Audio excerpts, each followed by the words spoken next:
युवा हृदय सम्राट भाई सचिन पायलट जी का एक बार जोरदार तालियों से स्वागत करें। जैसा चिरंजीव ने बताया आपको कि पूरे प्रदेश में 5 तारीख को वोट पड़ेंगे और हरियाणा में 10 सालों से बीजेपी की सरकार है, दिल्ली में 10 साल से बीजेपी की सरकार है और आप भी खबर देखते सुनते हो। पूरे प्रदेश में ये माहौल बन चुका है कि आने वाली सरकार कांग्रेस पार्टी की सरकार है और ये बात मैं इसलिए बोल रहा हूँ कि जनता मौका दे सकती है, लेकिन 10 सालों में हरियाणा की सरकार ने और देश की सरकार ने क्या हालात बनाए हैं हमसे छुपे नहीं। किसानों के खिलाफ काले कानून बनाने हो तो बीजेपी आगे, फौज की भर्ती बंद करनी हो, अग्निवीर चालू करना हो तो बीजेपी आगे, हमारे देश की रौनक और नाम कमाने वाले हमारे पहलवान बच्चे बच्चियां हों उनको बेइज्जत करना, उनको बदनाम करना, उसमें बीजेपी आगे। उद्योगपति हो, मध्यम वर्ग हो, छात्र हो, हर वर्ग को बीजेपी की सरकार ने ऐसे कानून बनाकर शोषित करने का काम किया कि आज उनको 9 साल के बाद अपना मुख्यमंत्री बदलना पड़ा। और देश में भी जो लोग 300 पार 400 पार की बात करते थे, आज वो बैसाखियों पे सरकार बना रहे हैं। बैसाखियों की सरकार बनी है। बीजेपी के 240 सांसद आए और मैं धन्यवाद देना चाहता हूं हरियाणा की जनता को कि आपने 10 में से 5 लोकसभा के सांसद कांग्रेस पार्टी को जिताए। राजस्थान में भी हम लोगों ने 11 जगह बीजेपी को हराया 25 में से। जो लोग घमंड में थे कि हरियाणा में, राजस्थान में खाता नहीं खुलेगा, आज वो आधे हो गए। और यही कारण है कि तमाम विपक्ष की जो ताकतें हैं वो मजबूत हो रही हैं। राहुल गांधी जी जब से नेता प्रतिपक्ष बने हैं लोकसभा के अंदर, वो जवाबदेही तय कर रहे हैं, वो देश का एजेंडा तय कर रहे हैं और बीजेपी की सरकार को बार बार अपने विधेयक वापस लेने पड़ते हैं। अभी चुनाव चल रहे थे, पहले चरण का चुनाव मतदान कश्मीर में था और बीजेपी ने एक नया शगुफा छोड़ दिया, 1 नेशन 1 इलेक्शन। ये संभव है क्या? आपके पास इतने सांसद हैं नहीं पूरे देश में कि आप संशोधन कर सको संविधान में, लेकिन ये शगुफा छोड़ने की जो आदत है बीजेपी की, सिर्फ लोगों का ध्यान भटकाने के लिए। मुझे फक्र है हमारी पार्टी के ऊपर। खड़गे जी, राहुल जी ने, हमारी पहली पॉलिटिकल पार्टी पूरे देश में जिसने कहा अगर हम सरकार बनाएंगे तो एमएसपी पर हम कानून लेकर आएंगे। कौन रोकता है सरकार को कानून बनाने के लिए? फसल खरीद अगर होती है, अगर कानून उसमें बनता है, हमारे किसानों को अगर मुआवजा अच्छा मिलता है, फसल की कीमत मिलती है, तो बीजेपी क्यों अपने हाथ पीछे खींचती है? भारतीय जनता पार्टी आज भी ले दे के उसी नारे पर आके टिकती है, हिंदुस्तान पाकिस्तान, मंदिर मस्जिद, हिंदू मुसलमान। बाकी उनको बिजली, सड़क, स्कूल, शिक्षा, चिकित्सा, खाद, बीज, पानी, रोजगार, उद्योग, निवेश, इनसे कोई मतलब नहीं। उनके भाषण सुनो आप नेताओं के, 10 साल का समय कम नहीं होता। इन 10 सालों में क्या तो महंगाई के हाल कर दिए, क्या शिक्षित बेरोजगारों के हाल हैं। आप देखो पूरे प्रदेश के अंदर किसान अपने आप को सहमा महसूस करता है। धरना देने जाओ तो लाठी गोली चलती है, मुकदमे दर्ज होते हैं। देश की राजधानी पे लगभग 1.5 साल तक किसान बैठे रहे, तब जाके सैकड़ों जो किसान शहीद हो गए, उसके बाद जाके वो वापस लिए कानून। और ये तीनों कानून लाने के लिए कहा ही किसने था? और आप लेकर आए तो वापस क्यों लिए आपने? ये जिद, मनमानी, घमंड, अहंकार, इस प्रकार का काम करने की आदत बीजेपी को हो गई है। मेरा आपसे निवेदन है, आज चिरंजीव राव के लिए मैं वोट मांगने आया हूं और पहली बार नहीं आया। रेवाड़ी लोकसभा विधानसभा क्षेत्र में कैप्टन साहब का समय हो, इस नौजवान का समय हो, हर वक्त स्वर्गीय पायलट साहब हो या हम लोग हों, हम इनके लिए, परिवार के लिए, पार्टी के लिए हमेशा वोट मांगे इसलिए आते हैं क्योंकि मैं मानता हूं इनके परिवार ने लंबे समय तक सेवाएं दी हैं। फौज में काम करने के बाद, जनता के बीच में आने के बाद एक अपनी जगह बनाई है। और मैं पूछ रहा था बैठा बैठा चिरंजीव से, मैंने कहा भाई कितने लोग चुनाव लड़ रहे हैं? ये लंबी लिस्ट है, इतनी पार्टियां हो गई। अधिकांश लोग जो चुनाव लड़ रहे हैं वो सिर्फ और सिर्फ कांग्रेस की वोट खराब करने के लिए लड़ रहे हैं। उन्हें कोई चुनाव जीतने से मतलब नहीं है।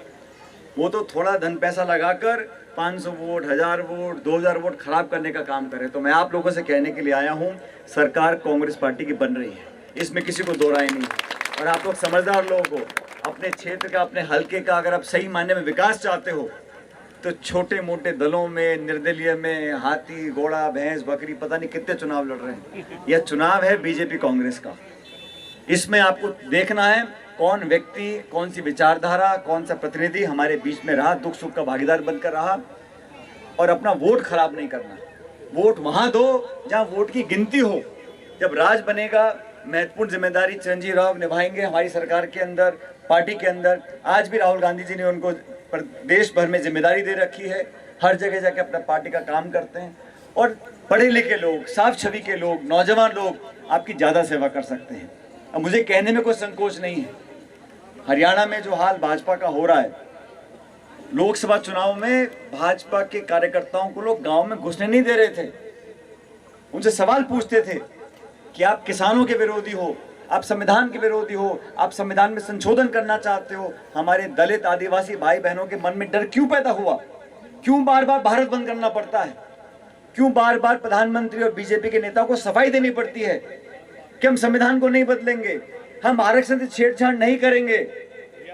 मनमोहन सिंह 10 साल प्रधानमंत्री थे, कभी ऐसी बात उस समय उठी कि संविधान से संशोधन हो जाएगा या आरक्षण में फेरबदल कर देंगे? क्या कारण है कि भाजपा की डबल इंजन सरकार, और कैसी सरकार है। दिल्ली की सरकार तो यहाँ लटक गई, बहुमत मिला नहीं, बैसाखियों पे चल रही है। और हरियाणा की सरकार चंडीगढ़ वाली है, वो इंजन जो है डबल इंजन, एक तो इंजन वो आधा हो लिया दिल्ली वाला, और चंडीगढ़ वाला इंजन सिर्फ धुआं फेंक रहा है, काम करने को तैयार नहीं है। तो आप लोगों को सोच समझकर अपना वोट डालना है। मैं विशेष रूप से आज रेवाड़ी हल्के में आया हूं, अभी चुनाव में समय है, 5 अक्टूबर को वोट पड़ेंगे और बहुत से नेता आएंगे। अभी जितने दल उतने नेता, इतने भाषण, खूब जलसे होंगे, खूब मीटिंग होंगी, खूब नारेबाजी होगी, लेकिन एक एक वोट की कीमत है। और आपके गांव का, आसपास के पूरे इलाके का अगर वोट और आशीर्वाद चिरंजीव राव को मिलेगा तो मैं आपको जिम्मेदारी से बोलता हूं, आपके सारे काम विकास के, सरकार के, नौजवानों के, उन सब कामों को हम मिलकर करवाएंगे। ये अकेले नहीं है, उम्मीदवार एक होता है, लेकिन पूरा दल, पूरी पार्टी, पूरा नेतृत्व इनके साथ रहेगा। हम सब मिलकर सुनिश्चित करेंगे कि इस हल्के का जो विकास अब तक नहीं हो पाया, उस सारे कामों को करने का काम हम लोग करेंगे। लेकिन आप लोग भी आपस में 50 वोट इधर, 100 वोट उधर, 200 वोट उधर, वो फिर गांव का फिर कोई या आसपास के इलाके का फिर कोई जिम्मेदारी लेने को तैयार नहीं रहता। तो वोट बिखेरने के बजाय एक जगह वोट डालो। ये हाथ का निशान है हमारी पार्टी की पहचान। इस पर बटन दबाकर इस नौजवान को आप विधानसभा भेजो। और मैं आपको विश्वास दिलाता हूँ, आपके क्षेत्र में, आपके इलाके में, आपके हल्के में, आप सब लोगों को, 36 कौम के लोगों को विश्वास के साथ आगे बढ़ाने का काम हम लोग करेंगे। तो मैं इस उम्मीद के साथ कि आप मेरे निवेदन को स्वीकार करोगे और 5 तारीख को बटन दबाकर हाथ के निशान पर चिरंजीव को आप दोबारा विधायक बनाकर भेजो। इसके भविष्य की आगे सारी चिंता हम लोग करेंगे। ये काम आपका है, विधानसभा में जिताकर भेजने का। अब आप लोग हाँ भरते हो तो सब के सब दोनों हाथ खड़े करो पहले तो, सारे पीछे खड़े छोरे सारे, और मेरे साथ नारा देना जोर से, Congress party, Congress party, Congress party. बहुत बहुत धन्यवाद। राम राम साहब। सचिन पायलट, सचिन पायलट। आप सभी जानते हैं कि 5 अक्टूबर के विधानसभा चुनाव हैं और उसी के मद्देनजर आज वोट की अपील करने हमारे बीच में सचिन पायलट जी आए हैं। आप जानते हैं कि सचिन पायलट जी एक ऐसे नेता हैं जो कश्मीर से कन्याकुमारी तक जहां भी जाते हैं उनको सुनने के लिए हजारों की संख्या में लोग आते हैं। उनसे प्यार, इतना लगाव पूरे देश के अंदर है कि जहां भी वो जाते हैं उनको सुनने के लिए हजारों की संख्या में लोग आते हैं। आज भी देखो, 2 दिन पहले इन्होंने समय मुझे दिया था, उसके बावजूद भी इतनी भारी संख्या के अंदर आप मुझे आशीर्वाद देने के लिए आए हैं। ये दर्शा रहा है कि कितना प्यार और आशीर्वाद आपके मन में सचिन पायलट जी के लिए है, और ये आज आप लोगों ने दर्शा दिया है। साथियों, आप जानते हैं पिछले 10 साल से बीजेपी की सरकार हरियाणा के अंदर है और हम लोगों ने देखा है कि किस तरह से हमारे लोगों को इन्होंने दोनों हाथ से लूटने का काम किया है। आज हरियाणा बेरोजगारी, महंगाई और भ्रष्टाचार से पूरी तरह से चरमरा चुका है। मैं तो आप लोगों से ये कहूंगा कि जब आप वोट डालने जाएं, जब जरूर सोचिएगा कि किसने आपके लिए काम किया है। और आप तो वो लोग हैं जिसने मेरा साथ तब भी दिया था जब पूरे हरियाणा के अंदर 2019 के चुनाव में 75 पार की लहर चल रही थी। आप जानते हो यहाँ पर प्रचार करने के लिए कौन नहीं आया। यहाँ प्रचार करने के लिए राष्ट्रीय अध्यक्ष बीजेपी के जेपी नड्डा जी आए। यहाँ पर प्रचार करने के लिए 3 बार मुख्यमंत्री जी आए। यहाँ पर प्रचार करने के लिए राव इंद्रजीत जी आए और आखिरी के अंदर यहाँ प्रचार करने के लिए नरेंद्र मोदी जी भी आए। उसके बावजूद भी आपने अपना आशीर्वाद मेरे सर के ऊपर रखा और मुझे यहाँ से जिताकर भेजा। आपका एक ऐसा एहसान मेरे ऊपर है जो मेरे 7 जन्म भी निकल जाएं, तब भी उस एहसान को मैं नहीं उतार सकता। आदरणीय साथियों, आपको एक बात सोचनी पड़ेगी। आज बीजेपी ने जिस प्रत्याशी को टिकट दी है उसको कोसली की जनता ने नकार दिया था। आप जानते हैं कि उनको यहाँ पर कोई नहीं जानता और वो आपके सुख दुख में कभी नहीं आए। 2 दिन पहले तक वो कहते थे कि उनकी कर्म भूमि कोसली है और आज वो कहते हैं कि उनकी कर्म भूमि रेवाड़ी है। जो 2 दिन के अंदर अपनी कोसली, जो उनकी कर्म भूमि थी, उसको भूल गया था। आज यहाँ से चुनाव हारने के बाद आप बताओ, जिन्हों की उसने 5 साल सेवा करने की वो दावा करता था, उनको 2 साल में भूल गया तो आपको वो कहाँ याद करेगा। मैं तो कई जगह जाता हूँ, मैं एक बात कहता हूँ उनसे कि अगर मैं उनको कहूँ कि मेरे को खरखड़ा ले चलो तो मेरे को वो खड़गवास छोड़ आएंगे। मैं उनको कहूँ कि मुझे आप नई आबादी ले चलो तो मेरे को नई बस्ती छोड़ आएंगे। 2 दिन उनका पहले प्रोग्राम गुजर घटाल गांव में था। गुजर घटाल गांव के जगह उन्होंने लिखा घंटाल गांव। आप बता दो घंटाल गांव कौन सा है कोई गांव घंटाल नाम से? उन्होंने 8 सरपंचों को पिछले दिनों में अपनी पार्टी में शामिल करवाया।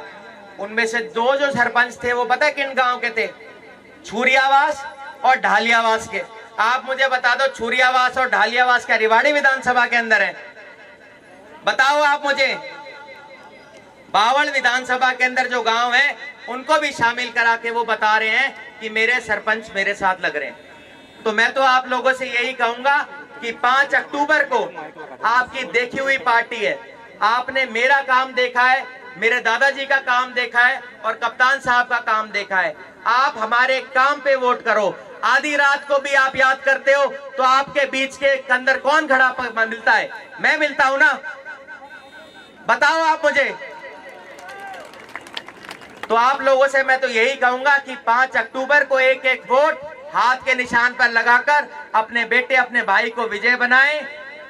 आखिर के अंदर मैं धन्यवाद करूंगा मेरे बड़े भाई सचिन पायलट जी का, जिन्होंने अपना समय निकालकर मेरे प्रचार के लिए यहाँ पर आए। जय हिंद, जय भारत।